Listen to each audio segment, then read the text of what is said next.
Magandang araw mga kaibigan. Samahan niyo po akong muli para sa isang kwento ng pag-ibig na tiyak nakapupulutan ng aral at magpapaantig sa inyong mga puso. Pero kung bago ka pa lamang ay pakilike po ng ating video. Pakiclick ng subscribe button, gayon din ng bell icon para lagi kang updated sa mga susunod ko pang upload.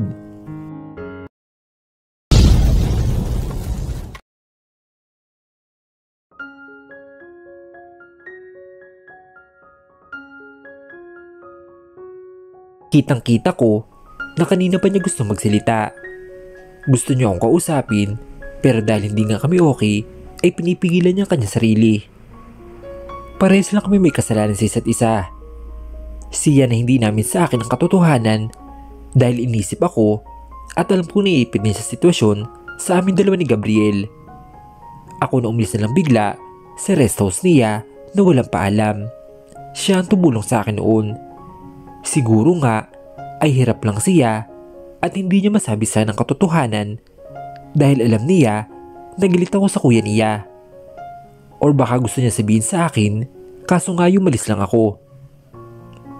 Gusto ko na rin siya kausapin at malaki ang utang loob sa kanya pati kay Aaron. Pasimple ko siyang pinagmasdan. Patingin-tingin ito sa akin at hindi mapakali. Hindi ko na mapigilan ang sarili at natawanan ako ng mahina. Napamang naman ito sa akin. Kung may gusto kong sabihin sa akin, sabihin mo na. Hindi yung hindi ka mapakali dyan. Nakangiti kong sabi. Mangayak-ngayak naman ito nang kausapin ko siya. Oh my gosh! Kinausap mo na ako? Hindi ka na ba galit sa akin? Hindi na? Okay na ba tayo? Bati na ba tayo, bes? Muli akong natawa ng mahina dahil para siyang bata. Tumangutango ako. Hindi talagang nagbago si Jenny. Dahil doon, ay mabilis siyang pumunta sa pwesto ko at binigyan ako ng mahigpit na yakap. Niyakap ko rin siya ng mahigpit. Bes, namiss kita. Patawarin mo ako sa lahat ng kasalanan ko sa'yo. Umiiyak na sabi niya sa akin. Pati ako iniiyak dahil namiss ko din siya. Ito lang ang away namin na tumagal talaga. Dahil noon ay never kami nag-aaway. Patawarin mo ako, Jenny. Naging makasarili rin ako. At hindi ko sinabi sa'yo na aalis ako. Sorry. Pares lang tayo may mali. At namiss din kita. Mas lalo niyang hinigpitan ang yakap sa akin. Hinagod ko ang likod niya dahil iyak ito ng iyak. Para sa akin talaga ay nagiging ganito si Bes. Nang matapos siyang umiyak ay pinarasan niya ang luha na nagkalat sa mukha niya. Natatawa ko naman na tinulungan siya. Hindi ka pa rin talaga nagbago, Jenny. Iyakin ka pa rin at tuhugin. Grabe ka naman, Bes. Naiyak lang ako dahil okay na ulit tayo. Ang tagal ko na kayang gusto kang kausapin. Kahapon pa lang, doon sa kondo mo. Kaso nakakatakot kapag seryoso eh. Mas lalo akong natawa habang inaayos ang buhok niyang nagulo. Hinila ako nito sa mahabang sopa at doon kami nag-usap dalawa. Sorry. Masyado kasi ako nasaktan, Bes. Pero nalaman ko ang lahat, unti-unting naisip ang mga sinabi niyo. Naging maluwag ang pakiramdam ko at naintindihan ko ang lahat. Pero meron pa rin natitirang sama ng loob o agam-agam. Hindi naman madali sa akin ang patawad, lalo na sa naranasan ko. Pero unti-unti ko naman sinusubukan. Katulad ngayon, hindi na kita natiis. Miss na miss na kita eh. Saka, natatawa ako sa'yo eh. Parang may gusto kang sabihin na ewan. Natatawa kong sabi sa kanya. I know. Naiintindihan man kita, Bes. Hinihintay ko lang talaga na mawala yung galit mo sa akin. Patawarin mo din ako sa lahat, Bes. Saka sa totoo lang, may gusto talaga akong sabihin sa'yo. Hindi ko lang alam kung paano i-open up kasi nga hindi tayo okay. Ano ba yung sasabihin mo sa akin? At hindi ka talaga mapakli kanina pa? Tanong ko dito. Bigla naman siya naging seryoso at sambling tumingin sa kuya niya na ngayon ay kausap rin ng doktor. Nagseryoso na rin ako dahil kilala ko si Jenny. Once na nagseryoso siya, ay ibig sabihin ay importante ang sasabihin niya. Humarap ito sa akin at seryoso nagsalita. Sa totoo lang, Mia, sobra akong nag-alala sa iyo kanina. Lalapitan na nga sana kita kanina, kaso naunahan ako ni kuya. At alam mo ba, nalaman ko na sinadya ni Nicole ang pagtulak niya sa iyo. Nagseselos ang bruhang yun dahil ikaw ang sikat na model dito sa Pinas. At saka, dahil asawa ka pa ni kuya. May kasabot siyang model kanina. Sasabihin ko nga to kay kuya para mapalis yung Nicole yun dito. Nakakainis yun. Gustong gusto ko na sampalin kanina. Kaso naset kami at ang raming tao. Naghahabol ang babae na yung kay kuya. At hindi niya gusto na ikaw na ngayon ang mahal ni kuya. Kaya dapat malis na yun dito, agad-agad. Bago may magawa pa sa'yo na hindi maganda ulit. Baka mas malala pang gawin nun eh. Mahabang sabi ni Jenny. Hindi nga ako nagkamali at sinadya nga ng babaeng yun ang ginawa niya sa akin. Sabi ko na nga ba, hindi ko akalain na magagawa niya malaki dahil sa inggit at selos. Sa totoo lang, sa shoot pa lang kanina, ay sinisik niya ako. Kaso binaliwala ko lang. Nagulat si Jenny sa sinabi ko. Ano? Sinisik ko kanya kanina? Bruha talagang babaeng yun. Humanda siya sa akin. Gigil na sabi ni Jenny. Hindi ko alam bakit pa yan pumunta dito sa kumpanya eh. Nananahimik na si kuya at gugulin naman niya. Saka, sorry siya. Hindi na siya mahal ni kuya. Dahil ikaw na best. Ikaw na ang mahal ng kuya ko, Mia. Nag-init ang pisngi ko. Galing na kay Jenny ang salitang iyon. Mahal na talaga ako ni Gabriel? Paano? Kailan pa? Gusto ko itanong sa kanya kaso wag na lang muna ngayon. Anyway, bes, di ba sabi mo kanina na sasabihin mo kay Gabriel ang ginawa ni Nicole? Oo, sasabihin ko. Para mapatalsik na siya dito. Panira siya sa kumpanya eh. Hindi ba babagay ang katulad niya sa lugar na to? Inis na sabi nito. Malaki talaga ang galit niya kay Nicole. Jenny? Pwede mo wag mo na sabihin kay Gabriel? Nangulit naman ang noo ni Gabriel dahil sa sinabi ko. Bakit naman, Mia? Kailangan magbayad ng babaeng yun dahil sa ginawa niya sa'yo. Hindi ka ba niya kilala? Isang supi lang naman na sinaktan niya. Okay lang sana kung aksidente talaga nangyari. Kaso hindi eh. Sinadya niya. Gigil na sabi nito. Napangisi naman ako at agad napansin yun ni Jenny.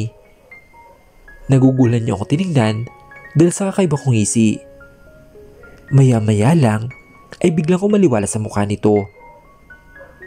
Oh my gosh! Yung ngisi na yan? May pinaplano ka, bes? Kaya ba ayaw mo ba sabi kay kuya? Ngumiti sa kanya at saka tumango. Kilala talaga ako ng best friend ko. So anong plano mo sa bruhang Nicole na yun? Excited na tanong nito. Huwag kang maingay, Jenny. Baka marinig ka na kuya mo. Well, hindi ko naman talaga balak na gumanti pa. Kaso sobrang yung ginawa niya sa akin. Pero hindi ako gaganti. Nakatulad ng ginawa niya. Hindi ko siya sasaktan ng pisikal. Ang bala ko lang ay pagsilosin lang siya. Alam kong mahalaga sa kanyang pagmumodel. At katulad ng sinabi mo, may nararamdaman pa siya kay Gabriel. Hahayaan ko siyang mamatay sa selos. Lumawak ang ngiti ni Jenny dahil sa sinabi ko. Hinawakan niya ako sa kamay bago nagsalita. Alam ko naman, Bes, na hindi mo kayang manakit. Tama lang gagawin mo. Pagsilosin mo siya. Kailangan niya ma-realize na wala na siyang babalikan pa. Niloko niya si kuya nung panahon na sila pang dalawa. At hindi pa natin nalalaman ang kasal na binabalak ng parents natin. Porket mahal na mahal siya ng kapatid ko, nagawa niya lokohin. Tapos ngayon, gusto niyang bumalik. At gusto niyang manira ng relasyon. Nasa na ngayon yung laki pala niya kay kuya?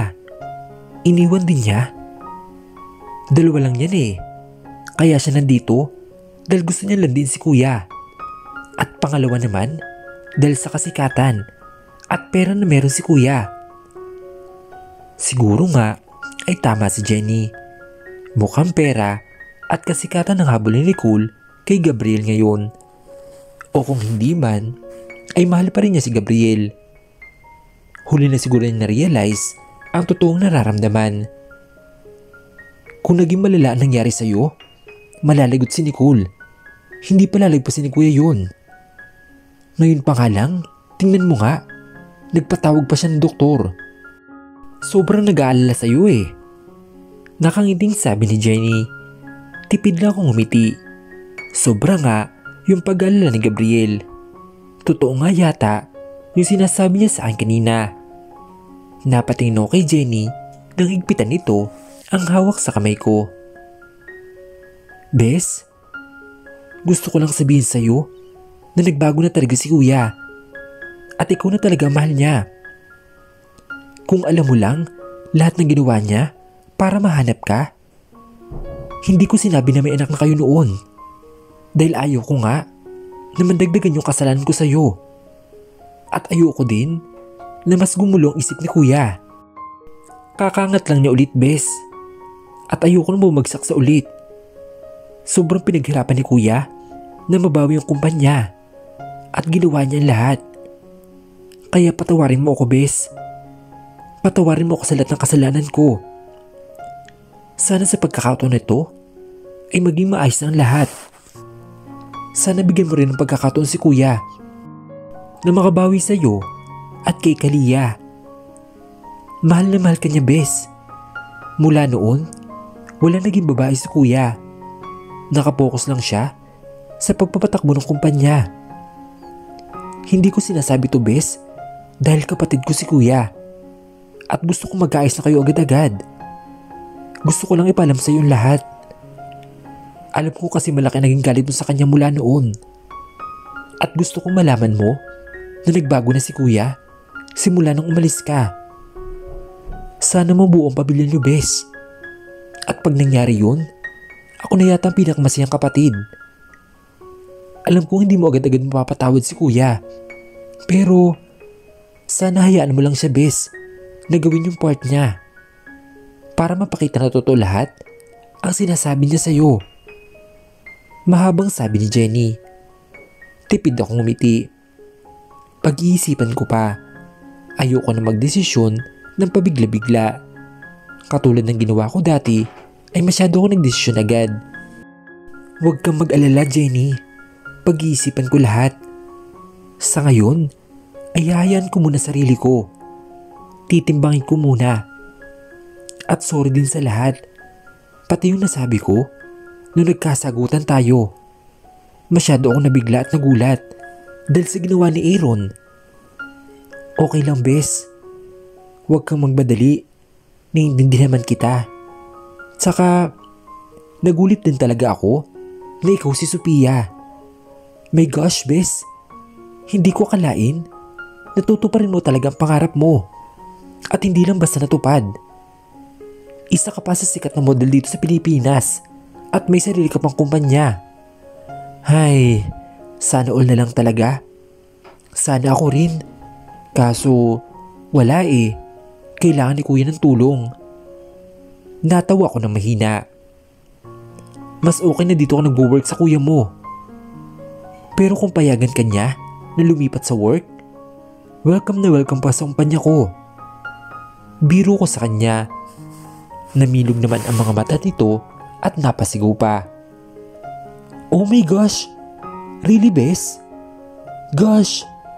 Kung ganyan ang offer mo, ngayon din mismo, magpapasa na ako ng resignation letter kay kuya. At mas gusto ko sa kumpanya mo. Alam mo naman kung bakit, Bes? Natawa ako dahil sa reaksyon niya. Joke lang yun, Bes. Kailangan ka dito, hindi ka... Napatigil si Eri ang pagsalita ko at sabay kaming napalingon ni Jenny sa taong tumikim. Nakasandal sa gilid ng office table si Gabriel habang nakapamulsa ito at nakatingin sa amin. Tingnan ko ang paligid at wala na ang doktor. Hindi man lang namin napansin na kaalis. Parang kanina lang ay nag-uusap pa sila nang sumilip ako. Bakit hindi namin napansin yun? Nakakahiya din kay Doc. Kuya? Nasa na si Doc? Biglang tanong ni Jenny. Nakita ko ang pasimpleng mag-ismin ni Gabriel kay Jenny. Umalis na siya. Hindi na nagpaalam sa inyo dahil busy kayo sa pag-uusap. Seryosong sabi ni Gabriel. Bumaba ang tingin nito sa kamay namin ni Jenny na magkahawak bago tininan kaming dalawa. It looks like you two are okay. That's good. Umiwas ito ng tingin at umalis na sa pagkakasandal. Nagkatingin kami ni Jenny at nagkibit-balikat lang ito sa akin. Nakapag-usap na kami ni Bes, kuya. And we're okay now. That's good. Naglakad ito patungo sa isang small table at may kinuha doon bago lumapit sa akin. Jenny, bumalik ka na sa set. Ikaw nang bahala sa lahat. Nagtataka naman si Jenny dahil sa sinabi ng kapatid. What? Bakit, kuya? Uuwi na kami ni Mia. Kailangan niyo muna magpahinga. At bibilin ko rin ang ibang gamot na nireseta ng doktor. Yung ibang gamot na wala siyang dala. What? Uuwi na kami? Ayos naman ako . Bakit tayo uwi, Gabriel? Okay na naman ako. Singit ko sa kanilang dalawa. Tumingin naman sa akin si Gabriel. Mia, please. Magpahinga ka muna ngayong araw. Bukas, sige. Hahayaan kitang pumasok. Pero ngayon, mas maganda na magpahinga ka muna. Mahinahong sabi niya. Napatingin naman ako kay Jenny at nang tumayo ito ay nakangiting bumaling sa akin. Bes, tama si kuya. Umuwi ka muna at magpahinga. Pag natapos ang trabaho ko dito, ay pupunta ko sa kondo mo. Okay lang ba? Okay, sige. Uuwi na muna ako ngayon pero bukas balik work na ako, okay? Nakatingin kong sabi kay Gabriel bago bumaling kay Jenny. Sure, Bes. Welcome na welcome pa sa kondo ko. Hihintayin kita mamaya, ha? Nakangiti ko namang sabi sa kanya. Gosh, excited ako matapos ang trabaho ko dito. Dahil marami pa tayong pag-uusapan. Sabay kindat nito sa akin at ngumiti na nakakaloko. Sabay nguso kay kuya niya na nakatingin pa rin sa akin. Nilanghan ko naman siya ng mata na kinatawa niya. O siya, mauna na ako. Babalik na ako sa set. Ingat kayong dalawa, ha? Tumayo na ako para makipagbeso kay Jenny. Bumulong ito sa akin. Kinikilig ako sa inyo ni kuya. Natapi ko pa ito sa braso dahil sa kalokohan niya. Natawa na lang ito bago umarap kay Gabriel. Balik na ako sa set, kuya. Ingat kayo, ha? Bye! Muli akong initan ni Jenny bago naglakad palabas ng office ng kuya niya. Napapailing na lang ako dahil hindi ko akalain na magiging okay din kami mismo ngayong araw. Ang bilis ng mga pangyari. Parang nung isang araw lang ay galit na galit ako sa kanila. Pero ngayon, nanililawan na ako at nag-explain sila ay gumana ang pakiramdam ko. Yun lang din ata ang kailangan ko, ang maliwanagan at pakinggan ang side nila. Pero yung kay Gabriel ay may agam-agam pa rin dahil nasaktan niya ako noon. Gilit ako noong una, pero ngayon hindi na masyado dahil sa mga sinabi niya.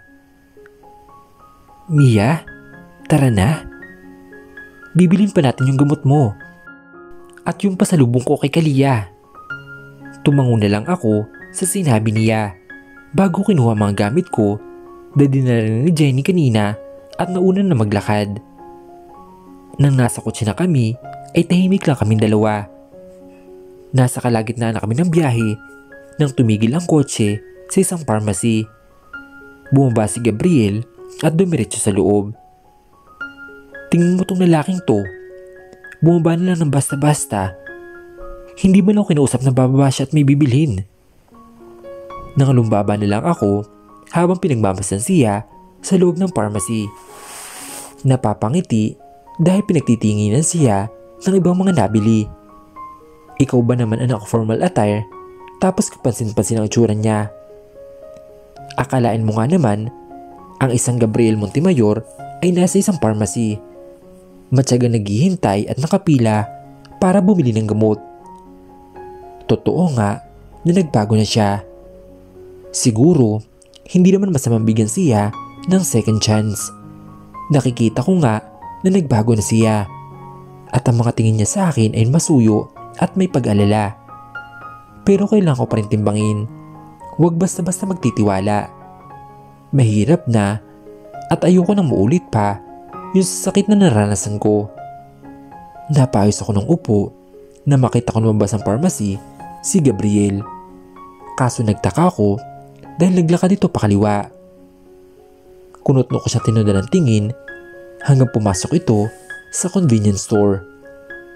Ilang sandali lang ay lumabas na ito na may dalang dalawang malaking supot na plastic at hindi ko alam na anong binili. Ang dami naman yata. Nang makarating sa kotse ay dumiretso siya sa backseat at nilagay ang pinamili niya. Sinilip ko naman kung ano yun at namilog ang mga mata ko. Ice cream? Binilang ko kung ilang ice cream yun. 8 pieces na ice cream? Sobrang dami naman ito. Meron din mga chocolate bar at kung ano ng pagkain. Oo nga pala. Si Kalia ang gustong pasalubong ng ice cream. Pero bakit ang dami niyang binili? Pagpasok niya sa kotse ay humarap ako sa kanya at tinuro ang mga binili. Bakit ang daming ice cream niyan, Gabriel? Pwede mo na mabilan si Kalia ng isang maliit na ice cream. Bakit ang dami niyan? Puro 1 gallon pa. Lumingin ito sa akin at sa mga pinamili niya at nakunot ang noon nito. Hindi ko kasi alam ang flavor ng ice cream na gusto ni Kalia. Kaya lahat ng flavor ay binili ko na lang. Napakamot ito sa kili niya. Napapalo naman ako sa noo dahil sa sinagot nito. Bakit hindi ka nagtanong sa akin? Ang dami niyan. Hindi naman makakain lahat ni Kalia yan. Hindi ko pinapayagan ang anak natin na kumain ng sobrang tamis at sobrang lamig na pagkain. Muli siyang lumingon sa pinamili niya at sabay baling ulit sa akin. Pwede ko ba siyang ibalik? Hindi ko alam kung matatawa ba ako o maiinis dahil sa sinagot nito. Akala ko pa naman ay bihasa siya sa pagbili sa convenience store at sanay na sanay, kaso mukhang mali ako. Hindi na. Iuwi na lang natin yan. Mahirap naman sa kondo.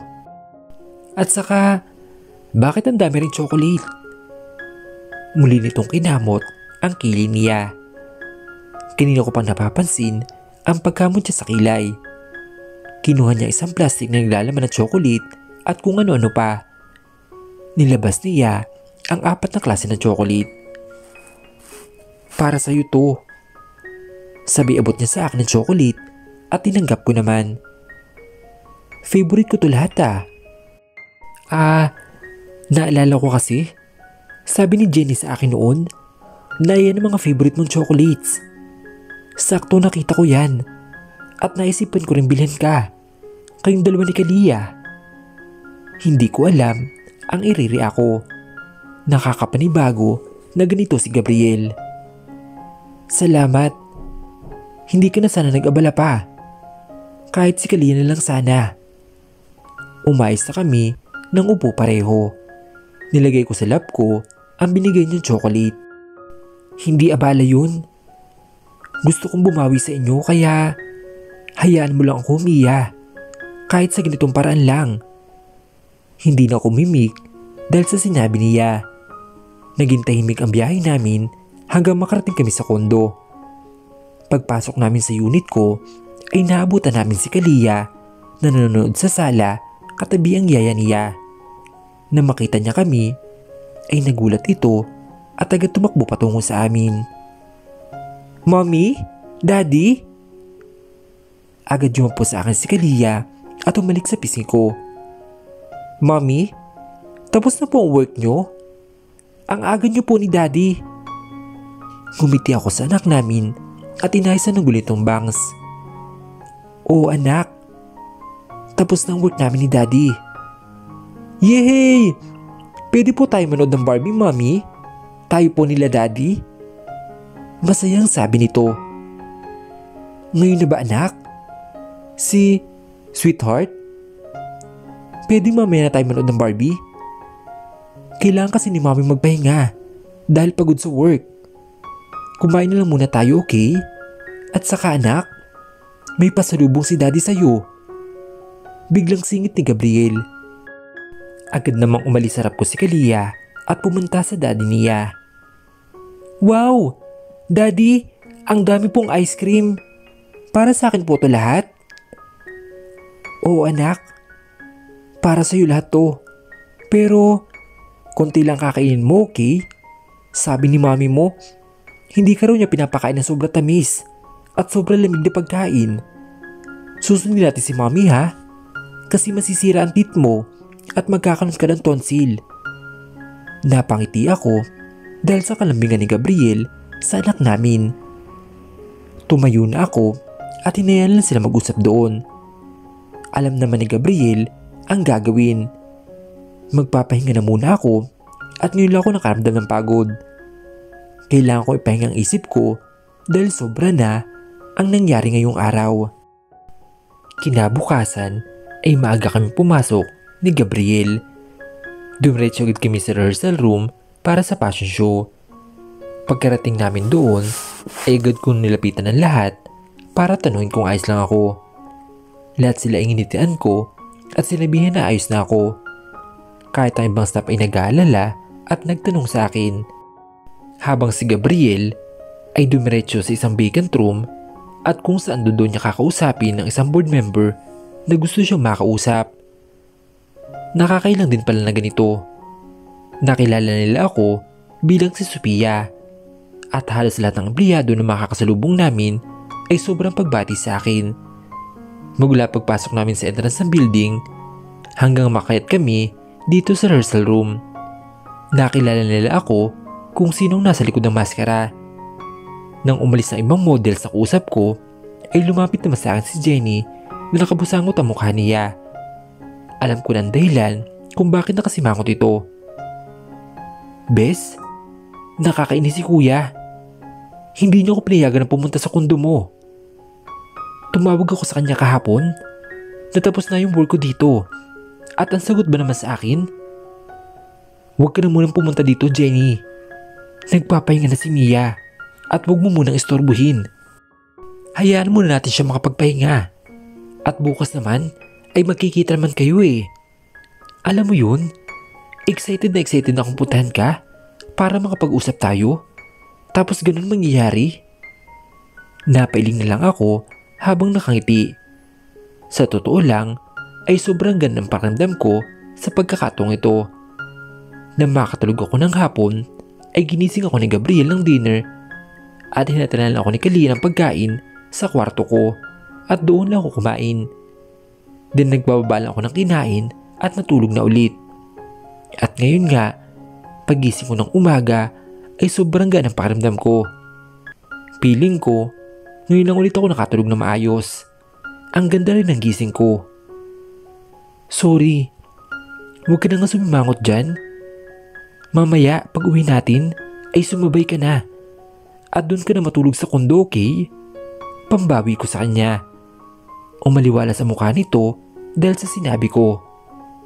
Talaga? Doon ako matutulog sa kondo mo? Oo, bes. Tabi tayo para makapag-usap na rin. Yes! Excited na ako, bes. Parang nung dati lang, lagi tayo tabi matulog. Humaba pa ang naging usapan namin ni Jenny. Hinihintay pa kasi namin na matapos ang sineset up ng mga staff bago kami magsimula ng rehearsal. Nasa kalagitnaan kami ng pag-uusap nang umupo si Gabriel sa katabi kong upuan. Napatingin kami ni Jenny. Hinihilot nito ang sentido niya. Kuya, ayos ka lang ba? Tanong ni Jenny.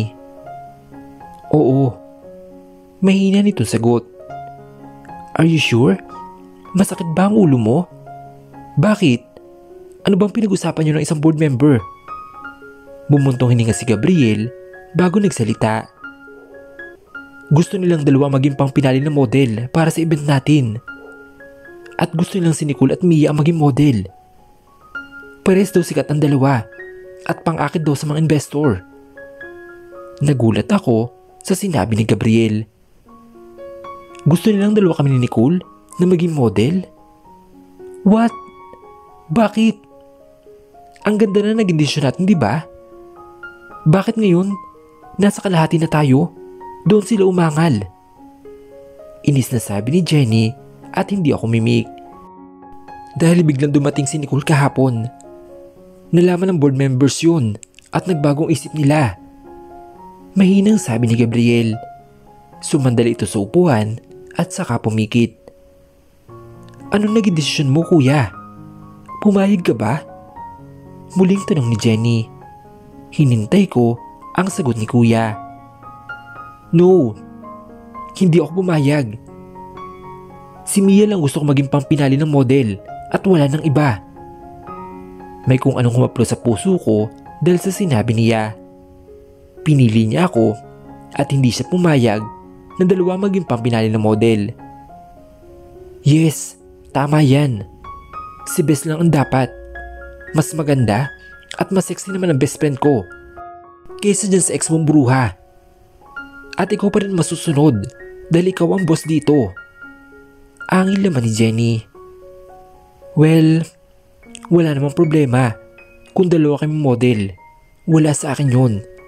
At hindi naman ako kikipagkompetensya. Kung yun ang gusto ng lahat, di ba? At kung yun ang makakatulong sa kumpanya, bakit hindi? Lalo na kung hahakot ng investor.